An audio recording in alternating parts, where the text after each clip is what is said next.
After sowing successfully Nepenthes seeds and getting seedlings, at some point it's time to separate them into individual pots, or at least putting enough space between each other so they don't cast shadow on each other, and they are able to grow as fast as they can. So today I will talk about how I do that, and you'll see. So coming up.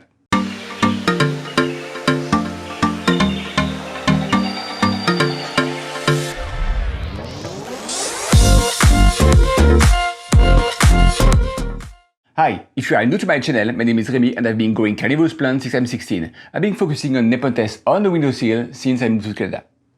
So today it's time, it's been 8 months since I sowed the seeds of my Nepenthes, and the seedlings are quite big. They are big enough, I would say. It's something, an inch maybe.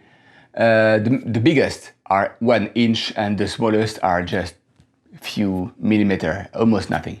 So you will see the diversity of the speed, the look of all these seeds, the randomness of the genetics. And that's exactly why we grow Nepenthes from seeds, to have this kind of totally random genes that will pop, and from the same seed pod you will have a lot of difference. So today I will separate them because they are starting to be big enough, and keep in mind they could be way bigger if I had some warmer air around. That's why I plan in the next video to buy heat mat, just to speed up a little bit the seedlings. I want to do test if it's really speeding up or not. So that's going to be for another video.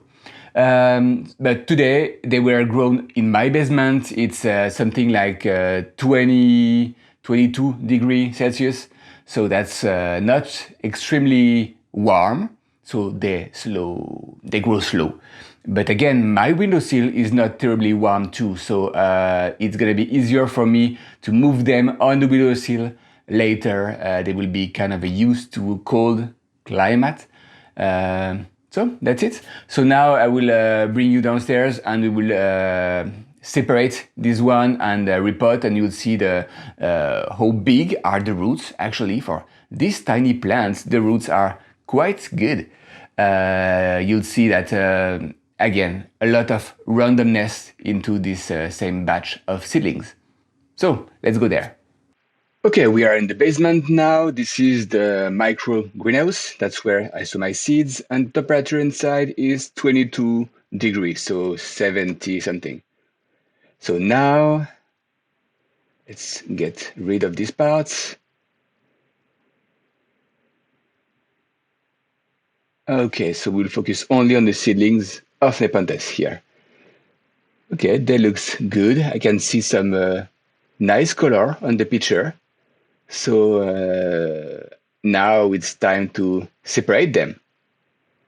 Okay, here is a better look. So you see directly on the left there is one big pitcher, way bigger than the other. So let's take out the name tag. It's I won't try to tell that, but it's a complex hybrid and a lot of good stuff potentially. So here again you see some different size, colors, even the leaves. This one is really big, nice. Okay, beside there is some moss. I just cut all the moss except this part to show you how big the moss can be if you let it be. It's 1 inch tall, so it's higher than all the seedlings. If I let this grow, it will overgrown the seedlings. So you have to cut it. But the good thing about this small forest is once it's cut, it don't grow back.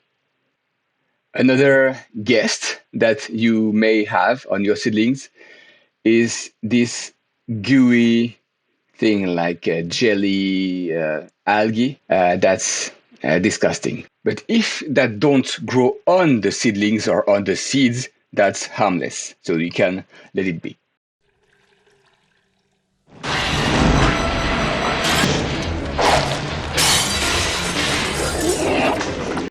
So usually with this blob, I just scoop it out, and that's how I manage this algae to not spread everywhere. Okay, so now let's repot. Before you take a coffee, because that's gonna be long, but not for you, I will cut. Okay, so now I will show you, I took a small part and I will show you the roots of a small seedling. And it's like an iceberg. The biggest part are the roots, 5 times the size of the small plants. You put them on the side, you continue the unpotting. Okay, and keep in mind that the roots have to stay wet. You don't want to dry, so put some water, and that's going to be what you want to do. Okay, so now there is no best way to do it. You have to be brave and take maybe start by the biggest seedling. And everything is really, the moss attach everything together, even if it was chopped sphagnum. Everything, pull it gently. And okay, I will push that on the side so you see that's a small patch that you will have. There is all kind of size. This is a really tiny one, and you see compared to the big one, it's no match. The one is growing way faster. This one is interesting too. So let's do it. Okay, this seedling have amazing roots, so I want to show you. Really tiny, like a hair.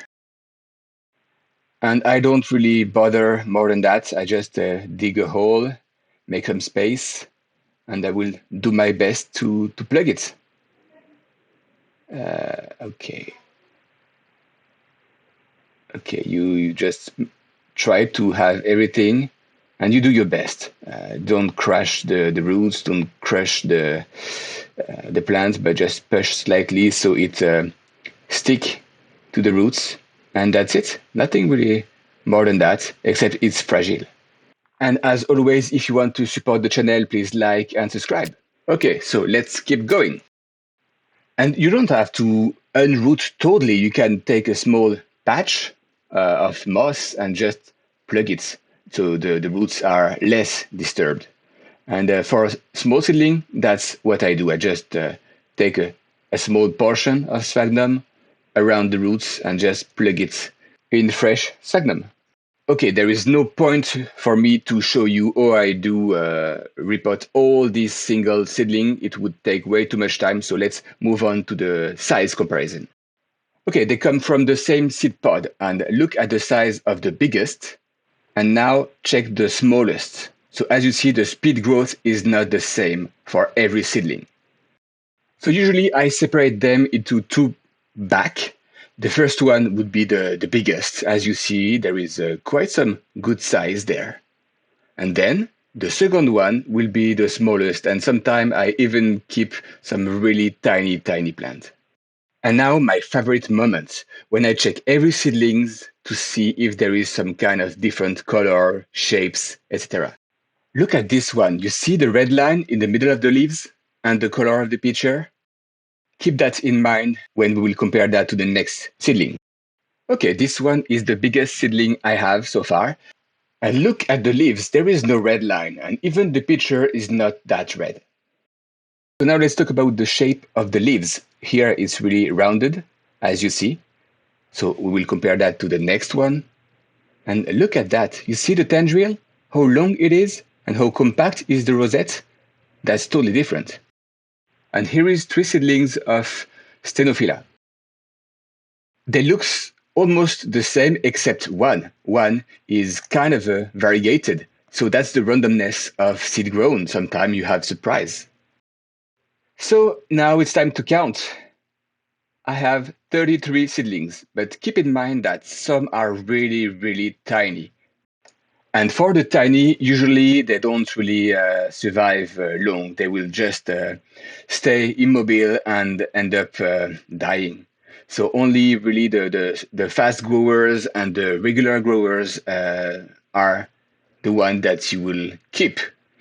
So 30 seedlings don't mean you will have 30 healthy plants. I hope you enjoyed this video. That was a short video. I don't want to show you how I repot every single seedling. That take way too much time. I always I'm really careful to not breaking the roots, and sometimes I don't even bother taking out all the sphagnum. I just take a small piece and plug it into fresh sphagnum. The whole goal of this is to have at least an inch between each seedling, so even if they start being one inch large, they will still be able to not cast shadow on each other and have the maximum speed growth that they can. So if you have a technique difference, please feel free to share that in the comments so everyone is learning from you. And if you have any question, ask me again in the comments. And until next time, happy growing.